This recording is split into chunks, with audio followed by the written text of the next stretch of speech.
تعالي بقى على لما اقولك ازاي نعمل السبانخ بطريقة جدتنا زي زمان، وهقولك على مكون واحد هيقلب ريحتها. يلا بينا نعمل متابعة ولايك كتير للفيديو، وتعالي نشوف وصفتنا هنعملها ازاي.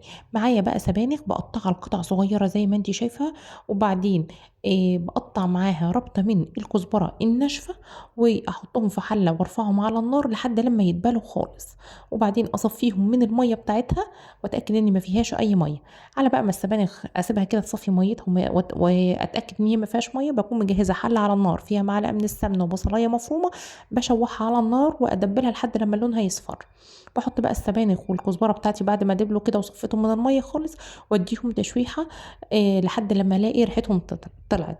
بكون بقى معايا حمص نقعاه واخداه غلوه كده على النار، يعني 3/4 سوا، بحطه بقى مع السبانخ واديله تشويحه معاه.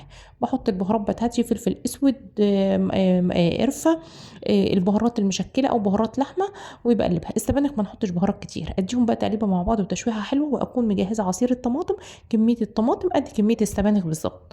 اقلبها مع بعض واحط عليها الملح بتاعي ومعلقه من السكر عشان حموضه الطماطم ما ننساش طبعا، واحطها على النار لحد لما تتسبك، وهتاكلي احلى سبانخ بطعم زمان. والف انا وشوفها على قلبكم.